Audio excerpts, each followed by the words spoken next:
Vous écoutez une prédication dite à l'église Source Féconde, une église centrée sur le salut des âmes.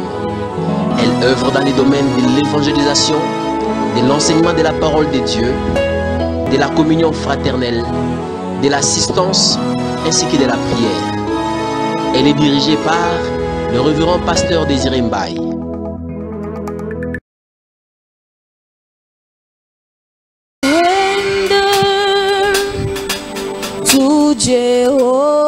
Jehovah, Hallelujah. For he has done so very much for me. What shall I render? What shall I render to Jehovah? For he has done so much. For he has done so very much for me. What shall I render? What shall I render to Jehovah? He has done so very much. He has done so very much for me.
Oh, merci.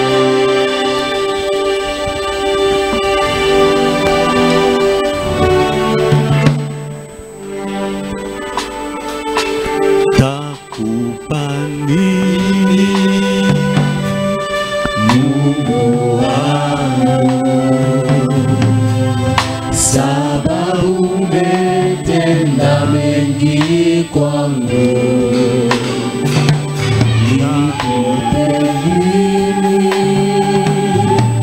Mungu wangu,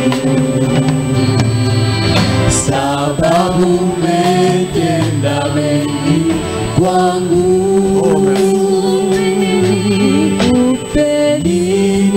Oh, merci. Mungu wangu, sababu umetenda mengi kwangu. Nikupe nini Bwana wangu, Mungu wangu, Kwa sababu umetenda mengi kwangu.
Est-ce que l'assemblée peut chanter avec moi? Bwana nakutukuza. Ewe Bwana, ewe Bwana.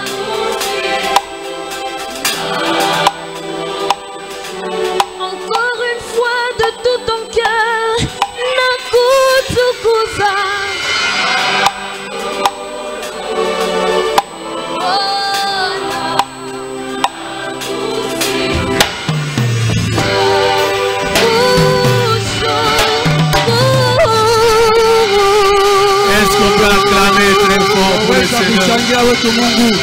Oh, haleluya.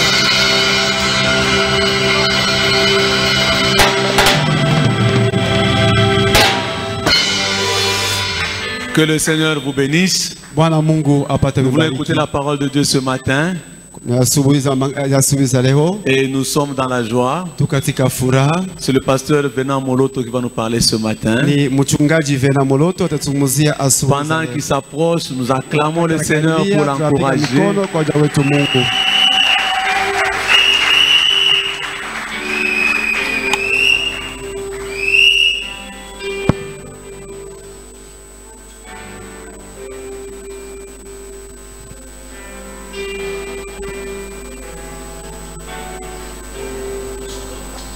Shalom.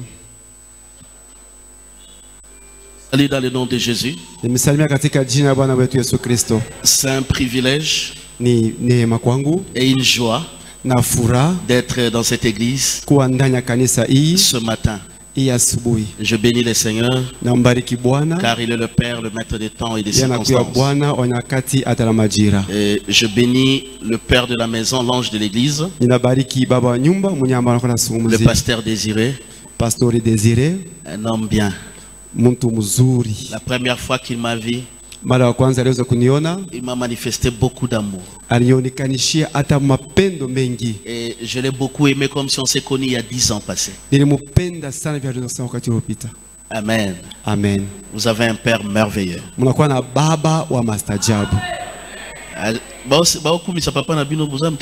Mnashinda mko hata kumshangilia. Amen. Amen. Maman, que Dieu vous bénisse. Mama, Mungu ambariki. J'étais avec maman hier. Nilikuwa na mama jana. On s'est retrouvés quelque part, on était très contents. Tunafazi moja. Que Dieu vous bénisse. Bwana amibariki. J'aime cette église. Napenda kanisa hii. Et je sais qu'il y a un seul mot que Dieu dira ce matin. Neno moja nasema asubuhi za leo. Bénira une vie. Va bénir une vie. Atakubariki maisha uzima. Et va changer une destinée. Atabadilisha hata ujio moja. Amen. Amen. Nous avons un thème que papa a commencé à développer depuis quelque temps. Tuna kishina kile ambapo baba amekwisha kwanza atakufundisha kwa wakati Nous mmoja. avons longtemps assez demeuré sous cette montagne. Tulikaa wakati mrefu pembeni ya mlima huu. Maintenant, partez. Sasa safiri. C'est un ordre que Dieu a donné. Ni agizo ambao Mungu aliweza kuleta. Il a dit, je laissais que vous soyez là. Anasema niweza kuacha ili mpate kuwa hapa. Partez. Endeni. Et pendant toute la semaine, Na kadiri ya juma mzima, le pasteur était en train de nous parler de ce mode de départ. na pastor kazungumzia aina hata ya ile safari.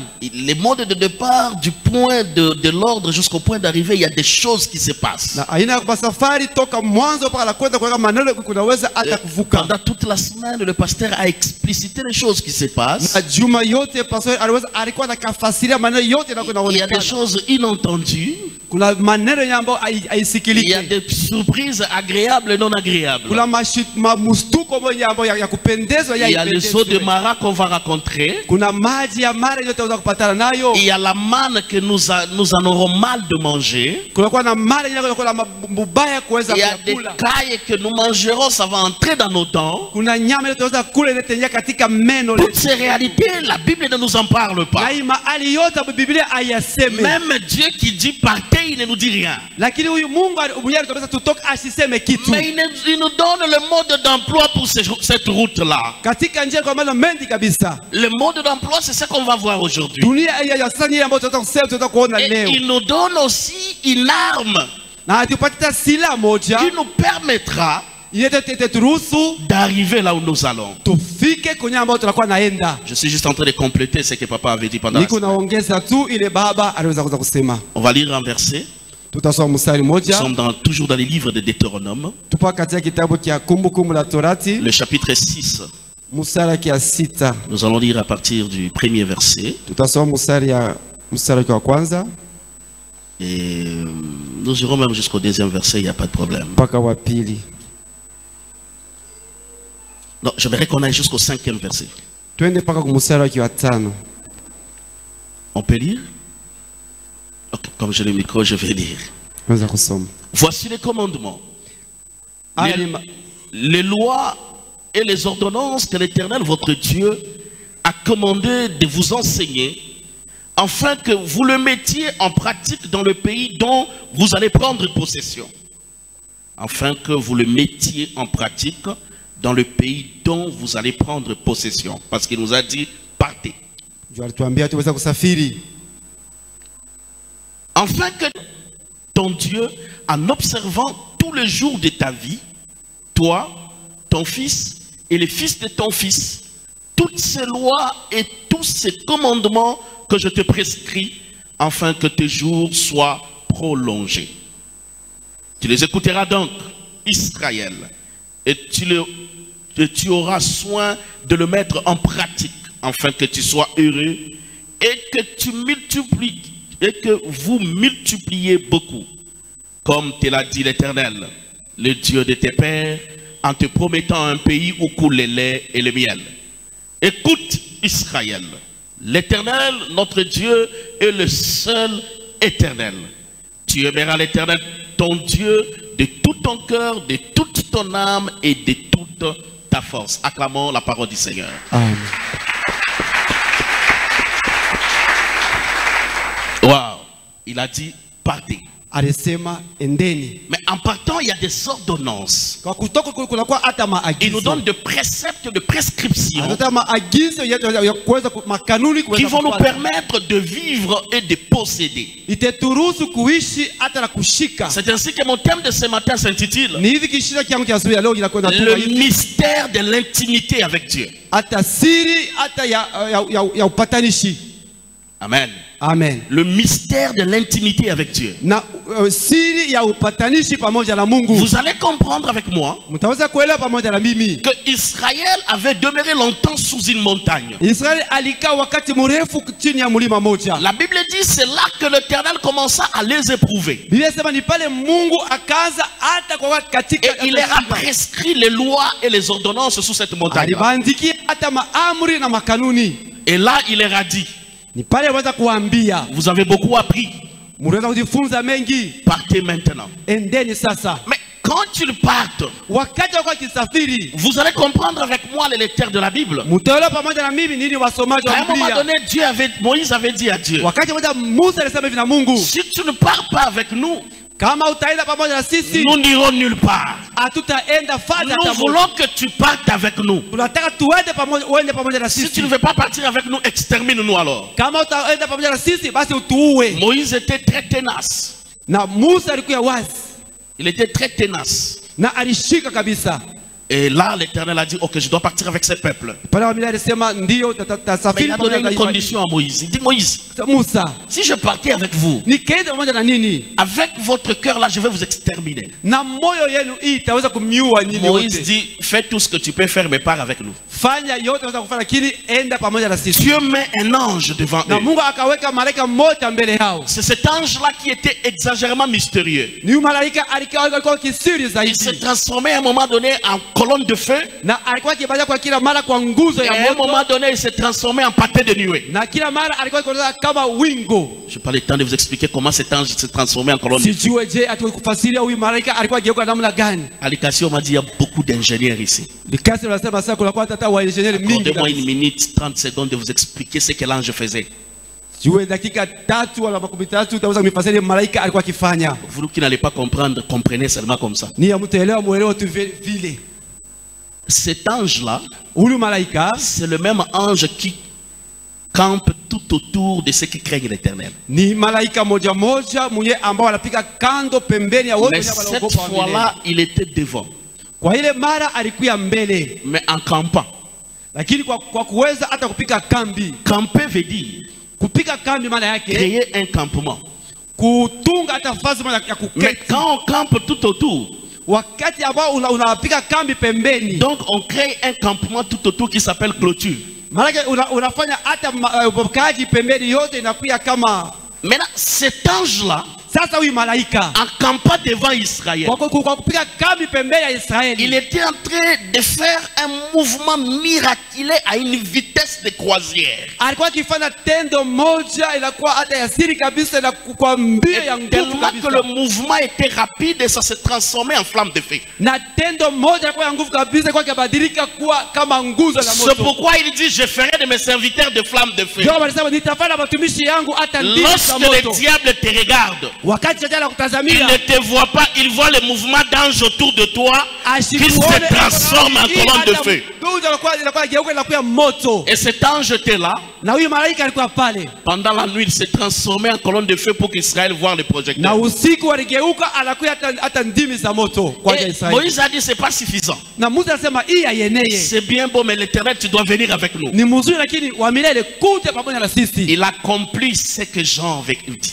Alielewa ile watu waliweza kumwambia. Il envoya sa parole. Akawatumia neno lake. Et c'est sa parole-là Ni neno ile yake qui ile constitue le mode d'emploi. iliweza kuonekana kama dunia hata ya kale. Lorsque Israël Wakati Israeli sera en intimité avec cette parole, atakuwa katika uhusiano na hii neno, il est en même temps en intimité avec Dieu. ni pale pale atakuwa katika uhusiano na Mungu. C'est en ce moment-là que Israël aura la longévité. Ni pale Israeli atakuwa na maisha marefu. C'est en ce moment-là que Israël aura la Ni prospérité. pale Israeli ataanza kusitawi. C'est en ce moment-là que Israël sera capable Ni pale Israeli atakuwa na de uwezaji posséder le pays où coule le lait et le miel. kuweza kushika nchi ambayo mnayo uvuya asali na La maziwa. possession de ce pays Kushika kwa nchi dépendait de l'intimité d'Israël à la parole de Dieu. itaelekea hata na uhusiano uhusiano wa Israeli pamoja na Mungu, Parce que sa parole égale à lui-même. kwani neno lake inalinganishwa na yeye mwenyewe. Le mystère de l'intimité avec Dieu. Na hii siri hata uhusiano pamoja na Mungu. Qu'est-ce qu'un mystère? Maana yake siri inakuwa nayo nini? Un mystère, c'est une chose chronique des initiés. Siri inakuwa ni kitu kinakuwa kigumu kuweza hata kufuatilisha. J'ai pas dit ça. Un mystère est une chose chronique des initiés. Mystère ni kitu ambaye inajulikana kwa wale wanawajulisha. Seuls les initiés connaissent les Wenyewe mystères. ni kuanza ile. Non. Je prie que le Saint-Esprit mette assez de mots en Swahili en toi maintenant. Le mystère est une chose chronique des initiés. Na siri ni kitu ambao wanaweka wenye ambao waliweza wenye chanzo. Très bien, comment ça arrive? Vous comprenez? Donc ici, la vie chrétienne est une vie des initiés. Mkristo anakuwa ni maisha wanakuwa na chanzo. C'est pourquoi l'église est là pour nous initier à la spiritualité. Ndio maana kanisa linakuwa pale kuwa katika chanzo ya maneno ya kiroho. Il y a des gens qui entrent à l'église qui ne restent que dans le parvis. Kuna watu wengine katika kanisa barabara tu katika kiwanja. Ils ne savent pas des choses qui se passent dans les lieux saints et dans les saints des saints. Na abajua maneno yanapita katika pahali patakatifu na patakatifu. J'aimerais que tu regardes ton voisin et tu dis je ne suis plus de nation. Useme na jirani wako sina katika Je suis fils d'Abraham. Niko mtoto hata mwana wa Ibrahimu. Je dois aller dans les saints des saints. Yaba ni katika patakatifu. Alors on doit m'initier en tant que sacrificateur. Kuiweka diwe kama kuhani. Le mystère est une chose chronique des initiés. Siri ni kitu kinambo kinaanzishwa hata wala kuleta chanzo. Maintenant l'intimité, sasa uhusiano, c'est une relation qui est parfaite, ni uhusiano yanakuwa kamili, qui n'a pas d'intermédiaire. Yeye aina na kitu ya kati. C'est ça l'intimité. Ndio inakuwa kama uhusiano. Lorsque j'entre en intimité avec Dieu, wakati katika uhusiano pamoja na Mungu, je sens que entre moi et lui il y a plus d'intermédiaire. Na kama ndani yangu naye katikati hakuna mtu anakuwa katikati. Alors le mystère asa hii siri de l'intimité ya uhusiano n'est tout autre que le secret de l'intimité. Inakuwa tu ni siri hata ya uhusiano yetu. Amen. Amen. Les secrets de l'intimité avec Dieu. Pourquoi voulons-nous comprendre le secret de l'intimité? Un intime, c'est celui qui connaît tout de son intime. Amen. Quand j'ai un ami intime, en ce moment même, il sait où je suis.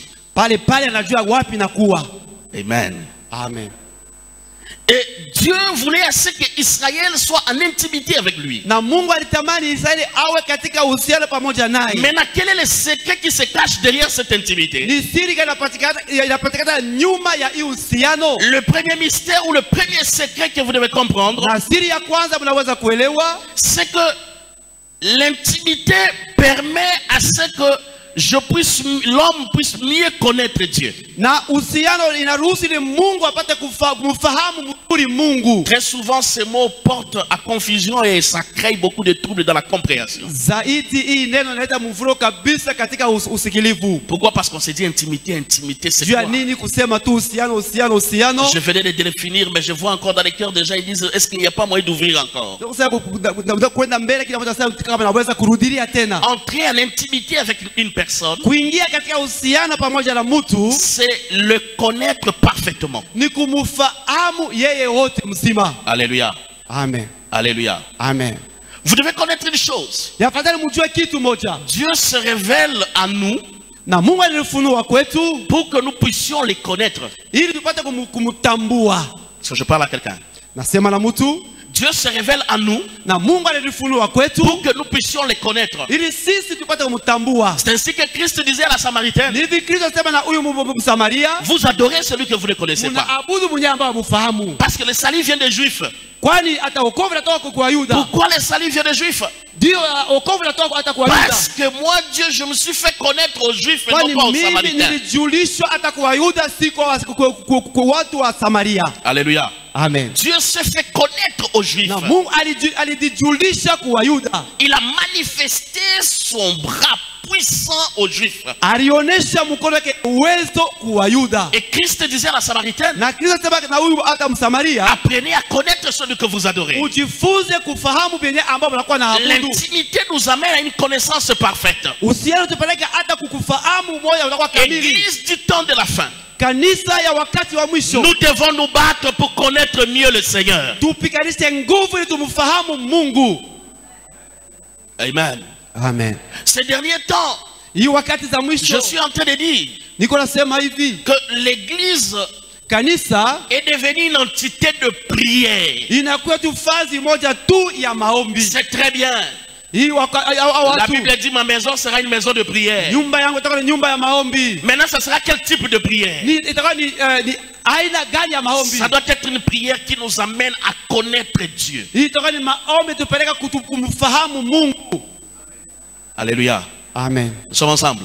Tunakuwa pamoja. La prière que nous devons faire Maombi afadhali tufanye. doit être une prière qui nous amène à connaître Dieu. Iwe maombi tutusukuma kumfahamu Mungu. Je vais vous donner un exemple. Nitaleta mfano. Lorsque un homme Wakati mwanadamu se lève pour chercher une femme à épouser, anainuka atafute muge ili apate kuoa. 3 jours après, si tu lui poses la question, Siku tatu kisha nauliza, vous allez vous marier quand? mutaolewa siku gani? Il te dit non, laissez-moi un peu le temps de la connaître davantage. Unyachoka wakati ni mfahamu mzuri kabisa tena. N'est-ce pas ça la réponse de tout le monde? Sivyo vile kwa jibu ya Tu vas kila le mtu. connaître comment? Unapenda kumfahamu namna gani? As-tu un scanner? Wewe unakuwa na scanner? Non, Hapana. c'est juste le fait de parler avec lui. Ni kuzungumza tu naye. Amen. Amen. Je suis allé quelque part, l'une de mes filles est venue me voir. Nafasi moja kwa binti wangu weza kuja Je lui ai kuniona. dit l'année passée, j'étais ici, je t'ai laissé avec Mwaka quelqu'un. iliyopita ilikuwa cha mtu. Ça n'est où? Sasa binafikia Ça, wapi? ça fait 12 mois. Kadiri ya Elle me dit, papa, j'ai miezi abandonné. 12. Ase baba niliweza kuacha. Pourquoi tu abandonnes? Kwa nini niliweza kuacha? C'était un bel homme. Alikuwa ni mtu Il mzuri, s'habillait bien. kwa anavala Il mzuri. m'a dit, papa, c'est un homme sans projet. Se baba ni mtu mwenye ana na maprojet. C'est-à-dire, quand je parle avec lui, Kama nikaa kana soma pamoja il est na ailleurs. eko nje. On peut rester des heures, il m'explique un film. Ndio miaka hata masaa 2 eko fasiria tu paka filamu. Il est en train de m'expliquer les films. Eko ni fasiria tu filamu. Il connaît toutes les nouvelles séries. Na anajua maseri yote ya sasa. J'ai dit non, nous n'irons nulle part avec ces gars. Nasema huyu mtu utana mbali na. C'est pourquoi j'ai abandonné papa. Ndio baba niliweza Il y a kuacha. des gens que Dieu abandonne comme ça. Kuko watu Mungu aliacha hivi. Parce que tu ne prends pas le temps de les connaître. Juu au wakati ya kumfahamu. Tu es à l'église, Huu kanisa mais tu ne prends pas le temps de parler avec Dieu. lakini haupata De wakati ya chercher à Mungu. connaître Dieu. Kutafuta kumfahamu Mungu. Et Dieu dit, il est superficiel. Na sema kama inakuwa ya juu. J'aimerais dire à quelqu'un ce matin, Sema nabariki mtu bana Dieu ne travaille pas avec des fétiches. kama utumike pamoja naye. Dieu travaille avec les enfants et les fils. Mungu anatumika na watoto. Le fœtus ne réfléchit pas, il est dans les ventres de sa mère. Mais le fils réfléchit. Lakini mtoto mzima ni ule mwenye anakuwa Il na cherche mafikiri. qu'est-ce que papa veut pour ce temps. Kwa nini ambao baba anapenda kwa hiyo wakati? Ma mère aime la propreté, il balaye vite vite. Mama anapenda usafi, Mais le fœtus ne pense pas à ça. Na kinakuwa katika tumbo akifanya Église de Dieu. na wana wa Mungu. Tant que nous n'allons pas développer notre intimité, notre relation avec Dieu, Wakati hautaweza hata kuchipa uhusiano wetu pamoja na nous aurons Mungu. du mal à posséder notre héritage malgré l'imposition de main, malgré les jeûnes de prière. Itatukia kigumu kuweza hata kukamata fazi yetu ingawa maombi tunaweza kufanya. Ta dimension de chasser les démons n'impressionne pas Dieu. Hatua yako ya kufuza mapepo hii haimwongopeshe Ta Mungu. dimension de combattre la sorcellerie de ta famille n'impressionne pas Dieu. Kuongopesha hata kufuta hata mandebo walote. Ce qui va impressionner Dieu, hii itaweza kumshitusha Mungu. c'est ton approche vers lui. Ni kujikaribisha pamoja naye. Lorsque tu vas apprendre à t'approcher de lui, Wakati utaelewa tu vas kumkaribia dire, yeye. cet enfant comprend des choses. Sasa huyu mtu anaelewa maneno. Ici, je parle de quelqu'un qui parle avec Dieu. Hapa nasema na mtu anazungumza na Mungu. Non, j'aime David.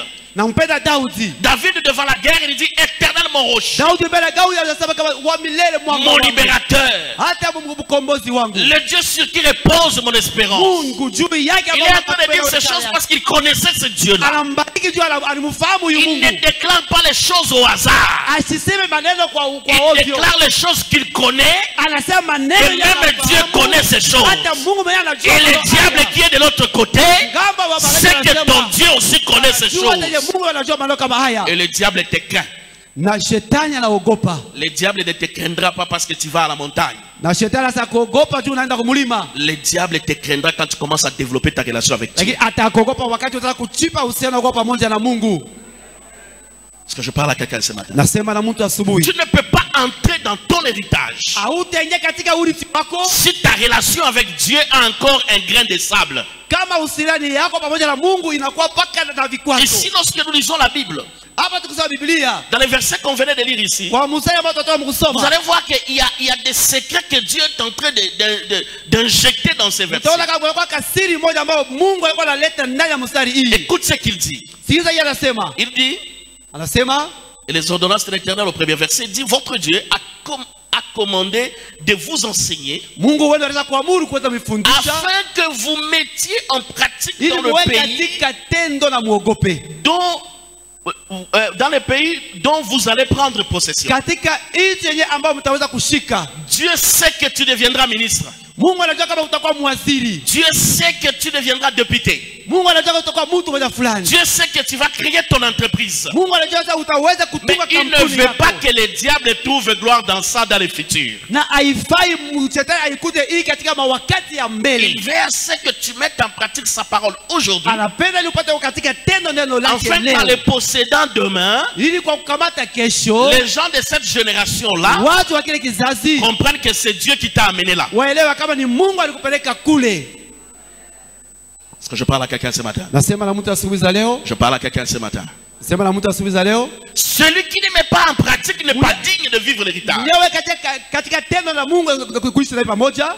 Il n'est pas digne de vivre l'héritage. Yeye astahili kuweza kuishi hata urithi. La possession de Canaan est notre avantage. Kushika kwa Kanana inakuwa ni kwa faida yetu. Mais seulement, Lakini tu pour y arriver, kwa kufikia il y a un mode d'emploi.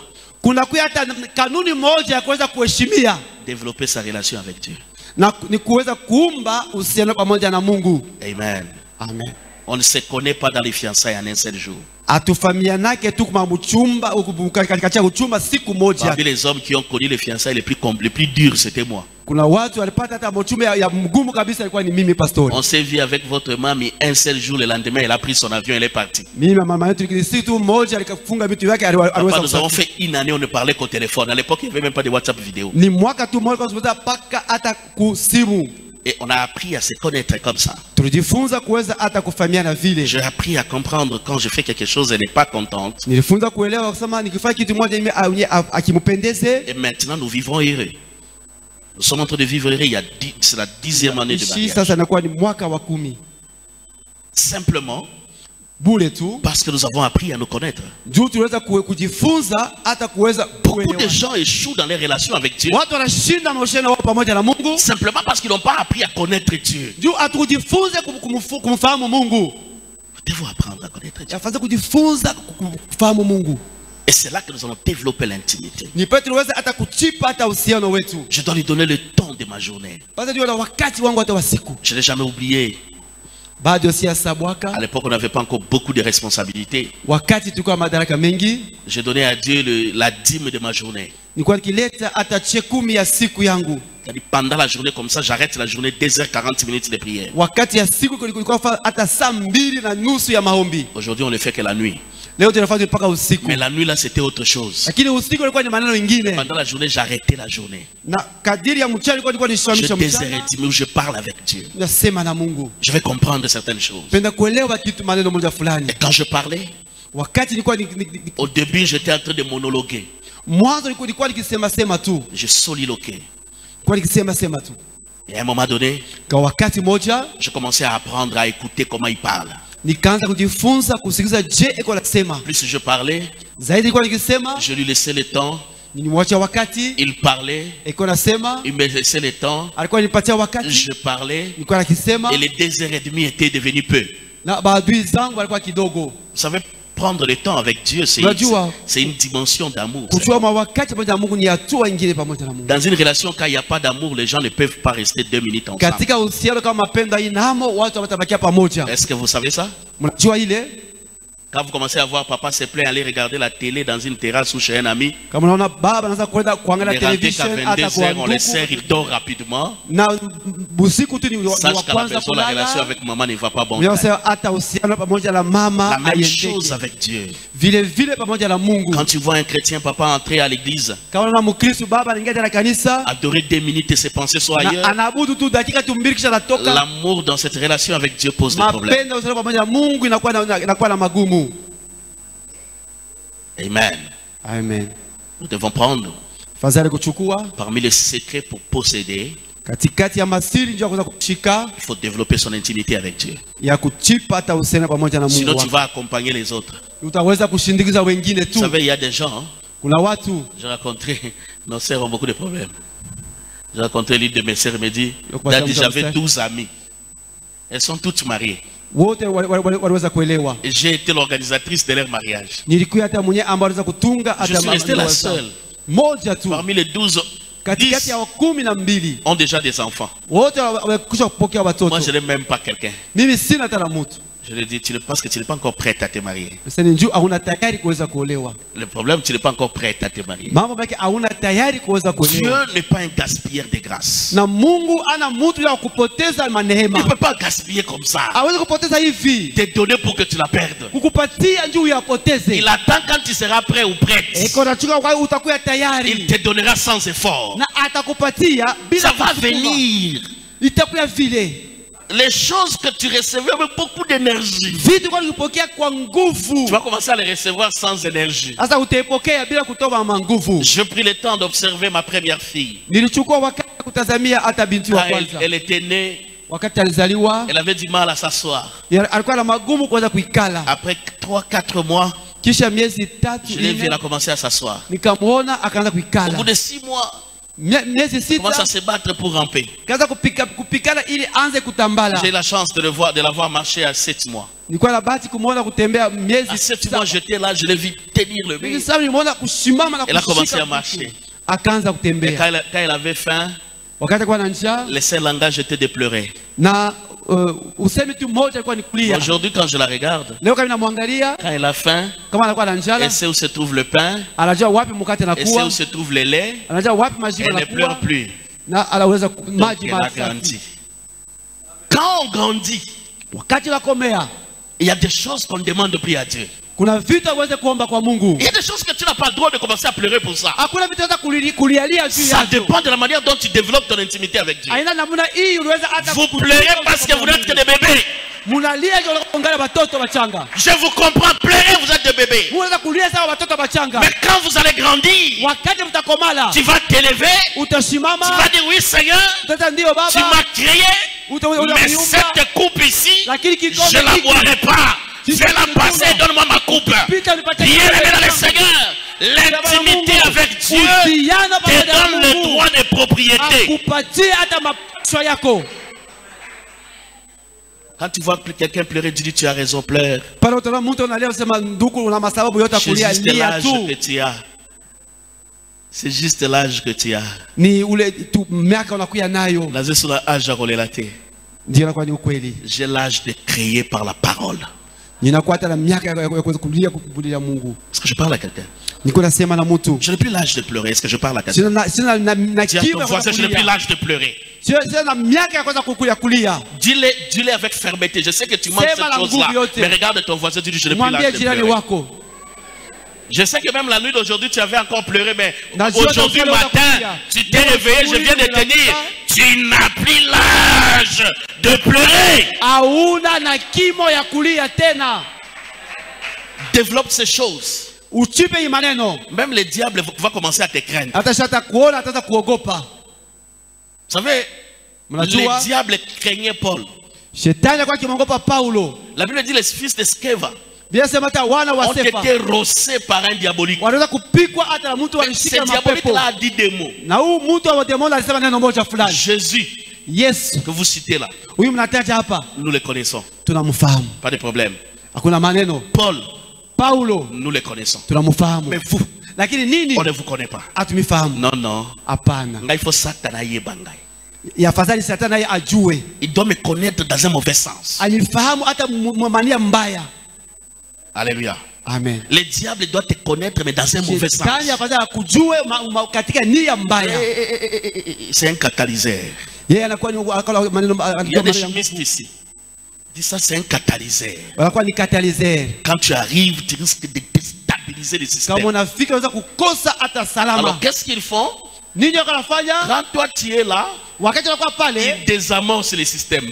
na yeye anabadilisha Donc, manamuna. il faut arriver au point ufike kwa de tabu pousser l'ennemi ya kuweza à kusukuma désamorcer le système. ya kuweza hata kubadilisha namuna ya kutenda kazi yake. Tu ne peux pas être là dans une famille où Hata kuya katika jamaa on mange les gens, wanakula bantu, les gens tombent malades comme ils veulent. watu wanaanguka magonjwa vile wanataka. Non, il faut désamorcer ce système-là. Yafanya kubadilisha hii Il y a certaines choses que je n'ai plus besoin de m'atteler là-bas pour prier. Maneno sipata kukawia pale ndio kwa Parce que je connais l'intimité que je développe avec Dieu. kwa nafahamu useme ambao anakuwa na chimba pamoja na Écoute Mungu. ce qu'il dit. Yote kwa nasema J'aime ça. napenda hii. Il dit, Anasema au verset 2, il dit, mstari wa pili anasema afin que tu craignes l'Éternel ton ili Dieu, upate kumwogopa milele Mungu en wako observant tous les jours de ta vie, kwa kuangalia katika maisha yako yote, toi, wewe ton fils mwana wako et le fils de ton fils, na wana ya wana wako, toutes ces lois et tous ces commandements masheria yote na maagizo que je yote te prescris, yenye ambayo et nakuandikia, afin que tes jours soient prolongés. ili masiku yako iwe marefu. Dis à ton voisin que tes jours soient prolongés. Sema na jirani wako masiku yako ipate kuwa marefu. Nous en avons marre d'enterrer les jeunes. Nous en avons marre d'enterrer les jeunes. Tunakuwa na bubaya kuanza kushika Il y a quelque vijana. chose que nous devons arrêter. Kuna kitu afadhali kushimamisha. Plus je développe l'intimité avec mon Zaidi Dieu, ninachipata usalama pamoja na Mungu, mes jours se prolongent. masiku inarefuka. Je vais vous donner un secret. Nitaambia siri. Vous savez pourquoi les jours se prolongent? Unajua kwa juu ya nini hata masiku inarefuka? Parce que Dieu aime ça. Juu Mungu anapenda Je ile. vais dire ça à basse voix pour que ma Nasema sauti ya chini, basi nisikilize. Écoute, Sikilizeni. la seule créature Na kiumbe kimoja tu créée à l'image de Dieu, kiliumbwa kwa picha la Mungu, c'est toi. ni wewe. Tu m'as pas compris? Bado haelewa. La seule créature Kiumbe kimoja tu créée à l'image de Dieu, kene kuumba kwa picha la Mungu, c'est toi. ni wewe. La seule créature Kiumbe kimoja tu qui a fait que Dieu puisse transpirer kilifanya ki Mungu apate kutoa en jasho les créant, kwa kukiumba, c'est toi. ni wewe. La seule créature Kiumbe kimoja qui a fait que Dieu se salisse les mains kilifanya Mungu achafushwe en les mikono créant, kwa kikuumba, c'est toi. ni wewe. Je vais encore ajouter. Nitaongeza tena. La seule créature Kiumbe kimoja en qui Dieu a pris une partie de lui ndani yake Mungu aliweka sehemu et il a mis en lui, akaweka c'est ndani. encore toi. Tena ni weye. Dieu est esprit. Mungu alikuwa ni roho. Est-ce que vous savez ça? Mnajua ile? Il est souffle. Ni upepo. Mais la Bible dit, Biblia inasema après avoir créé l'homme, kisha kuumba mwanadamu il a soufflé dans les narines de l'homme. akapumua katika pua ya mwanadamu. Anabebe le pepo enyeye iko, anabeba nusu anaweka ndani yako. Donc une partie de lui est en toi. C'est-à-dire une partie de sa partie il a mis en toi. Et maintenant regardez ce qui se passe. Sasa ona inapitakana. Sa joie, Furaha yake c'est de voir cette créature sur qui il a beaucoup investi, ni kuona hata kiumbe kenye ndani yake aliweka maneno mengi être éternellement à son service pour l'adorer. kiwe kwa milele kukazi yake juu ya kumwabudu. C'est ça la joie de l'éternel. Hii ndio kwa sheria ya milele. C'est pourquoi David pouvait dire, Ndio Daudi angeweza kusema hivi. la joie de l'éternel est ma force. Furaha ya milele ya Mungu wangu inakuwa ni nguvu. David comprenait toutes ces choses. Daudi alikuwa kielewa maneno haya Et il savait que yote. quand moi je l'adore, Wakati mimi namwabudu, lui il est dans la joie yeye katika et je furaha suis fortifié. na ninatilia nguvu. Est-ce que je parle à quelqu'un? Nasema na mtu Ta longévité hata maisha yako marefu dépend de ton intimité avec Dieu. inaelewa hata na uhusiano wako wote pamoja naye. Dieu aime à ce que l'homme vive très longtemps. Na Mungu anapenda ile mwanadamu aishi masiku marefu. Amen. Amen. Et la pensée de Dieu ce matin, Na mawazo ya Mungu asubuhi za leo, malgré ton âge dans cette salle, ingawa kimo yako katika chumba hiki, la pensée de Dieu que tu mets rassasié de jour. wazo ya Mungu ili upate kushiba la masiku. Que toi-même tu dises non. Na wewe unasema hapana. Seigneur, merci. Bwana asante. Prends-moi maintenant. Chukua sasa. Ne dis pas ça parce que la souffrance te dépasse. Hapana kusema juu mateso na kupitia. La seule chose que Job avait refusé, c'était ça. Hiki kenye ambao Ayubu alikataa ni hiki. Il a dit non, je vivrai. Taishi. Il s'est battu, il a vécu. Alipikanisha kabisa. J'aimerais dire à quelqu'un ce matin, Napenda kusema na mtu asubuhi za leo. Dieu te demande une seule chose. Na Mungu anakuomba kitu moja tu. Développer ton intimité avec lui. Uweza kuchipata uhusiano wako pamoja na Mungu. Un jour, j'étais quelque part, Na siku moja kwa fasi moja, je me sentais un peu bizarre, faible. nilionekana kuwa mzaifu. Mais j'avais simplement compris que j'avais beaucoup travaillé. Nilielewa tu ya kama niweza kutumika wakati mrefu. J'arrive, Nafika, il y a un médecin, il me dit non, non, non, non. muganga mmoja anasema, Je vois que tu te sens pas bien. naona kama we afya yako ni Il nzuri. me prélève la tension, Akachukua hata tension, c'était à 23. ilikuwa ni 23. J'ai dit non, ça c'est juste la tension. Sasa hii ndio inakuwa tu ni tension. Mais moi là, je vivrai rassasié de jour. Lakini mimi hapa anaishi na Il faudrait que kushiba na masiku. mes cheveux deviennent comme l'uniforme. Hata kama nywele unaweza kuya kama uniform. Et ma barbe aussi comme l'uniforme. Hata ndevu kama uniform. Là, ça sera long comme ça, tout blanc. Kwa itakuwa mrefu na mweupe. Et ce jour-là, je dirais non, Seigneur, prends-moi maintenant. Na ile siku utasema sasa unichukue. Je ne mourrai pas maintenant. Sitakufa sasa. Parce que la parole de Dieu, son intimité, Neno la Mungu, allonge ma vie. uhusiano pamoja na Mungu inarefusha Est-ce maisha que je yangu. parle à quelqu'un ce matin? Nasema na mtu asubuhi za leo. Je parle à quelqu'un ce matin. Nasema na mtu asubuhi za Parmi leo. les secrets de l'intimité, Katikati ya masiri ya il y uhusiano a la longévité. kuna kwa maisha marefu. L'alliance avec Dieu est une alliance de la longévité. Uhusiano pamoja na Mungu ni uhusiano ya maisha marefu. Ce n'est pas une alliance où tu dois vivre dans la crainte. Aina uhusiano utaishi katika oga. Tu vis dans la peur. Unaishi katika oga. Oh non, la nuit d'aujourd'hui, on n'a pas dormi, papa. Leo watukulala hapana baba. Les chats ont circulé sur le tôle. Wapushi wanaweza kutembea juu ya malata. Mais ce sont les chats vagabonds. Ni wapushi wenye ambao wana nafasi ya kulala. S'ils ne circulent pas sur le tôle, vous voulez qu'ils circulent où? Kama hawatembee juu ya malata, unapenda batembee fasi gani? Laissez-les circuler. Mubaache batembee. Pourquoi toi tu crois que c'est la sorcellerie? Sasa wewe kwa nini unakuzania paka inakuwa ni mambo ya ulozi? Mais si ces sorciers se transforment en chats, donc tu peux les dompter. Maana kama hao walozi wanageuka wanakuwa Comme ça, il wapushi. va Maana t'aider à unaweza manger les kuwafuka. souris. Njoo bana kutafuta hata mpanja katika nyumba yako. S'ils se transforment en chien, il n'y a pas de problème. Kama wanageuka wanakuwa wa Il va imbwa. devenir ton chien de garde. Wanaweza kuwa hata wa mbwa, Tu vas hata manger la wa viande et tu lui donnes les os. Pourquoi vous avez peur? Kwa nini mnakuwa na oga? Est-ce que je parle à quelqu'un? Est-ce que nasema na mtu? Quittez là où vous êtes. Tokeni fazi mnakuwa. Partez avec le Seigneur. Unakuwa katika Bwana. En allant développer l'intimité avec lui. Kwa kuweza kuchipa uhusiano pamoja na Mungu. Il nous attend là. Eko tuchunga kule. Sinon on n'entrera pas. japo ongeza kutuchukua hata upande sehemu Sinon, yetu. on sera rempli de promesses, mais on meurt dans les Ungekuwa na déserts. kujazwa hata na malako mengi kabisa. Non, je ne suis pas de la génération Mimi sina wa kizazi hiki. de ces Israélites qui sont morts dans les Na walisema déserts. walikufa katika Je jangwa. suis de la génération de Josué et Caleb. Niko wa kizazi J'ai cha vu Yoshua l'Égypte na et je Kalebu. verrai Canaan. Niliona mimi J'ai une naona histoire Kanana. avec Dieu. Niko na matumaini Je pamoja na vais Mungu. raconter l'histoire. Nitaweza kufasiria David a dit, je ne mourrai pas. pamoja na binti wake Je raconterai les œuvres de l'Éternel. Nitaweza hata Je dirai à mes arrière-petits-enfants, nitasema kwa watoto na j'aurai ma canne à la main. nitakuwa hata na Je leur mkono dis, kwa mkono. craignez le Dieu de votre Nitawaambia, Père. Ogopeni Mungu wa baba yenu. Craignez le Dieu de votre Père. Ogopeni Mungu wa baba Avec yenu. ma canne à la main, Na muti yangu bakora on me kumuti. tiendra comme ça, je tiens la chair. Batanishika hivi. Je m'appuie dessus, je suis en train d'annoncer l'oracle de l'Éternel. Kuna miujiza ya Parce milele. que je vivrai longtemps. Nitaishi Je ne milele. mourrai pas. Sitakufa. Aucune maladie Hakuna ne ugonjwa va m'emporter jeune. Aucun accident ne va m'emporter jeune. Aucune situation ne va m'emporter jeune. Je relèverai ma tête.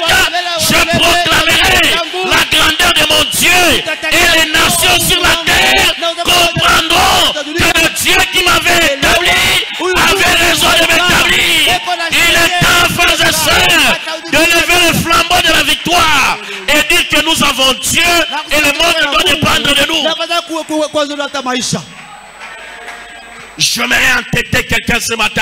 Il est temps de prendre les choses en main. Même dans cette ville, même dans ton quartier, même dans ta famille, même dans ce pays, que les enfants de Dieu s'élèvent et qu'ils prennent les choses en main. J'aimerais enlever la peur en toi. Tu as un Dieu puissant. Observe ces choses et la grandeur marchera avec toi. Il est temps de changer les donnes. Il est temps que les choses changent. J'en ai marre de voir les chrétiens pleurer. J'en ai marre de voir les chrétiens se réduire à rien. J'en ai marre de voir les enfants de Dieu commencer à se cacher comme des rats dans un trou. Je refuse. Je déclare ce matin qu'à partir d'aujourd'hui, les choses commencent à changer. Même dans cette église, ça commence à partir. Même dans ta famille, ça commence à partir. Dans ce pays, ce sont les enfants de Dieu qui prendront les choses en main. Donne-moi un amen de foi et que quelque chose se passe dans ta vie. C'est le temps des règne des enfants de Dieu. Alléluia. Dis à ton voisin, c'est le temps de notre règne. Je vais terminer, il me reste 2 minutes. Tes jours seront prolongés. Parce que le pays où Dieu t'amène, le pays où Dieu t'amène, dans ce pays-là coule le lait et le miel. Quel est ce pays? Tout le monde se dit, je vais où? Ça ne sera pas aux États-Unis. Ça ne sera pas en France. Ça ne sera pas en Afrique du Sud. Mais ça sera dans ta destinée. Le pays là, c'est ta destinée. Ça va couler le lait et le miel. Le lait et le miel va couler dans ta destinée. Là où Dieu t'amène, c'est un endroit glorieux. Tu n'auras pas à envier les gens. Tu n'auras pas à regarder les gens en languissant. En languissant. Il va faire le limite. Tu ne vas pas les regarder en languissant. Tu vas les regarder et tu dis, Dieu m'a donné plus que ça. Tu vas regarder ton passé avec un bon sourire. Tu vas regretter tes plaies du passé. Cette fois-là, tu vas pleurer. Mais ça ne sera pas le pleurs de la douleur.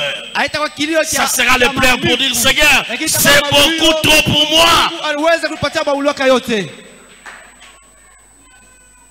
J'aimerais que tu aspires à ces choses. Le pays où Dieu t'amène, c'est le pays de ta destinée.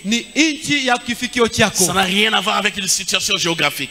Ayangalia hata maneno Tu hata peux ya être nchi. dans un coin de Chituru. Unakuwa fazi moja kule kama Tu Bushituru. peux être dans un coin de Biname. Unaweza kuwa kule Kubiname. Tu peux être dans un coin de quartier mission. Unaweza kuwa mukampuni Tu moja. peux être dans un coin de Makomeno.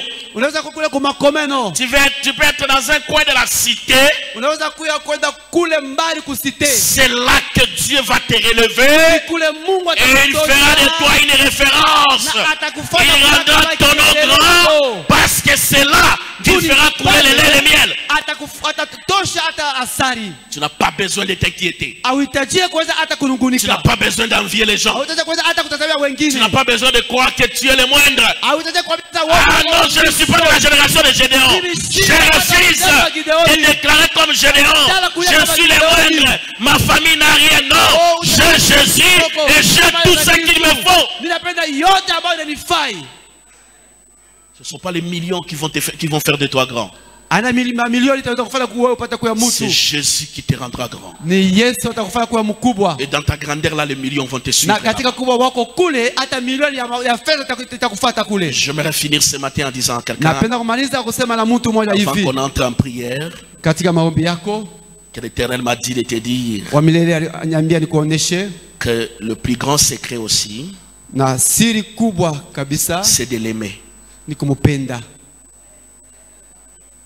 La Bible dit, Biblia inasema ceux du peuple qui reconnaîtront leur Dieu taifa yenyewe wale wataweza kutambua Mungu wao agiront avec fermeté. watatenda na ukamilifu. Cette reconnaissance est une dimension de l'amour. Maana yake inakuwa ni hatua moja ya upendo. L'amour que tu as pour Dieu, Upendo unayo kwa ajili ya Mungu, l'amour que tu as pour les choses de Dieu, upendo unayo kwa vitu ya Mungu va t'amener à vivre la gloire de l'Éternel. itakupeleka kuishi utukufu wa Mungu. Quand Dieu dit tu aimeras l'Éternel ton Dieu de tout ton cœur, Wakati Mungu anasema utapenda wa milele wako Mungu na moyo De wako toute ta wote force. na nguvu yako et de yote toute ton âme, na nafsi yako yote de tout ton cœur veut dire que le cœur na moyo c'est wako wote, le maana siège yake de toutes les pensées des hommes. moyo roho inakuwa ni fazi penye panakaa hata mania Que yote tu ya sois mwili. comme David qui dit, Na useme kama Daudi anasema après avoir prié 7 fois par jour, kisha kuomba mara 7 il kusiku, dit sur ma couche je pense à l'Éternel. anasema juu ya kitanda changu nakuwa nafikiri juu ya milele. Que nous puissions arriver au point de commencer à penser à Dieu dans nos vies. Tufikie kwa mkimo mmoja kwanza kufikiria tu paka Mungu ndani ya maisha yetu. Au lieu de commencer à penser comment tu vas acheter le kambeketi Kwa demain, kufikiri tauza je hata bunga kesho. commence à penser à l'Éternel. Anza kufikiri tu bwa milele Mungu. Au lieu de penser comment je vais payer les Minerval demain, Unafikiri nitalipa hata makuta comment je je ya vais payer masomo. les loyers, Talipa je hata pense à l'Éternel. Wazo tufikiri juu ya Ceux qui milele. pensent à l'Éternel, l'Éternel pense à eux. Wenyewe wanafikiri juu ya milele, wa milele pia anakuwa anafikiri juu yao. La deuxième des choses, Vitu tu dois l'aimer de toute ton âme. utavipenda toka moyo wako wote. L'âme de l'homme, Na nafsi ya mwanadamu c'est le siège de tous les sentiments. ni mahali panakuwa hata mania yote. Que tous tes sentiments convergent vers l'amour de Dieu. Na mania yako yote imwangalie tu paka upendo wake Mungu. Et troisième des choses, Na kitu ya tatu, que tu l'aimes de toute ta force. pende Mungu na nguvu yako Que yote. tu mettes ton énergie pour lui. Uweke nguvu yako yote kwa ajili Il y yake. a des gens qui sont terribles en mettant les énergies sur les choses de ce monde. Kuna watu wanapenda kuweka nguvu yao yote juu ya vitu vya dunia hii. Mais nous, notre énergie, nous devons le mettre pour Dieu. Lakini sisi nguvu tutaweka kwa ajili ya Mungu. Quand tu as encore la force, sers Dieu. Wakati ungali na nguvu, umtumikie Mungu. Le Seigneur a besoin de voir les gens le servir. Na Mungu anahitajia kuona watu kama hivi. Servir Dieu ne doit pas être un fardeau. Na okovu ya Mungu aweze kuwa hata muziko. Ça doit être une vie. Iwe Une uzima. partie de toi. Na sehemu sehemu hata upande wako. Quand les gens te chercheront, Wakati watu watakutafuta, vous voulez chercher où il est à l'église. tafuta kwenye ambao unakuwa kanisa. Tout le temps que je ne vais pas au boulot, je suis à l'église. Wakati wote shende kukazi ni ndani ya kanisa. Si je ne balaye pas, je torchonne. Kama sifakie na kwa kolopa. Si je ne torchonne pas, je suis en train d'arranger le mur. Kama sikolopa waza na kwa naangalia hata Si vibambashi. je n'arrange pas les murs, je suis les chaises. Kama sifanye hii na kwa nasafisha Je suis un viti. salarié dans la maison de l'Éternel. Niko mtendakazi katika nyumba ya Si milele. Dieu peut rémunérer ceux qui le cherchent, Kama Mungu analipa mwenyewe ambao wanatafuta, que fera-t-il à ceux qui travaillent pour lui?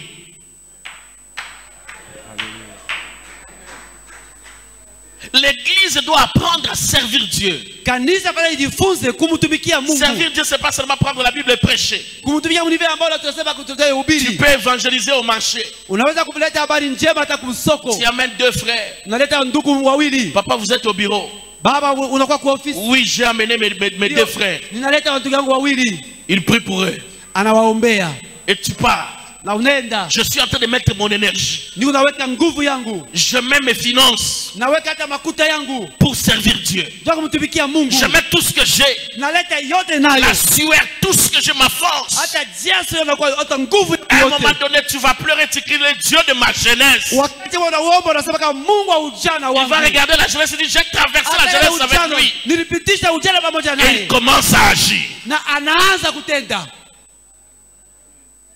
C'est pourquoi il dit, Ndio kwa maana anasema vous qui rappelez au souvenir de l'Éternel, nini mnakuwa naleta kumbukumbu kwa milele. point de repos pour vous. Hakuna mapumziko kwa Il ajili y a yenu. des combats qui ne s'arrêtent que par les souvenirs. Kuna mavita yanayoshamisa kupitia mpaka kumbukumbu. Il y a des choses qui n'arrivent que par des souvenirs. Na kuna vitu havifike kupitia tu hata Je kumbukumbu. rentre devant Dieu, je dis non. Na pia kwa Mungu anasema hapana. Comme Ézéchias. Kama vile Il a Ezekiel. dit, papa, je ne suis pas prêt à mourir. Mimi sina tayari kwenda kufa. Je mourrai un jour, mais aujourd'hui, je ne suis pas prêt. Nitakufa tu lakini leo sina tayari. Souviens-toi, Kumbuka. j'avais détruit les hauts lieux. Niliweza kujenga kubomoa Je hata sais que mahali tu pa m'avais juu. payé, mais tu ne m'as pas encore bien payé.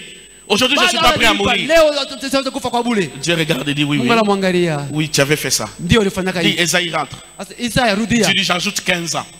Badilisha hii. Il peut encore vivre 15 ans. Anaweza kuishi tena J'aimerais dire à quelqu'un, Nasema na la gloire de Dieu n'est pas loin de ta vie. utukufu wa Mungu La bado gloire de haijafika. Dieu n'est pas loin de cette église. La gloire de Dieu n'est pas loin de ce pays. Il suffit que les enfants de Dieu s'élèvent pour saisir cette gloire et que chacun entre dans sa destinée. La Bible déclare, lève-toi, sois éclairé, car ta lumière arrive. Je vois la lumière dans la maison de quelqu'un. Je vois la lumière dans une vie. Je vois la lumière dans les études de quelqu'un. Tu avais des difficultés pour payer le minerval. Je vois l'argent être envoyé de 10 lolos. Le Seigneur est en train de résoudre un problème académique. La gloire de Dieu est là. Recevez-le ce matin. Mettons-nous debout, on va prier. Tushimame tutaomba.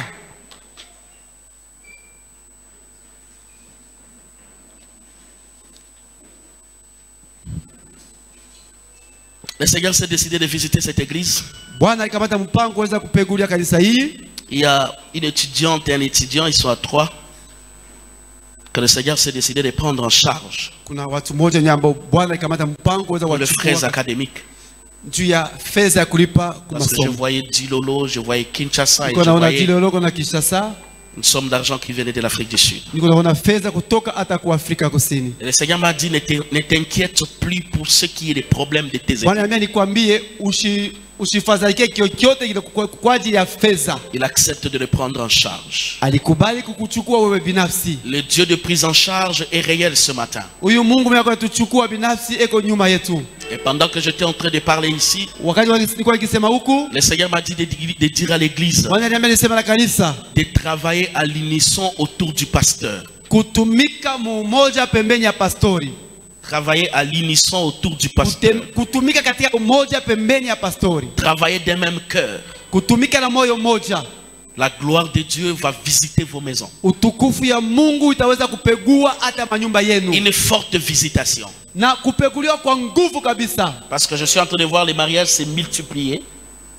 Je suis en train de voir les mariages se multiplier. Niko naona hata mandoa kujumulika kwa ya mingi. Et je vois les travails se multiplier. Na ninaona makazi kuweza kuongezeka. Ce matin, j'aimerais te donner un secret.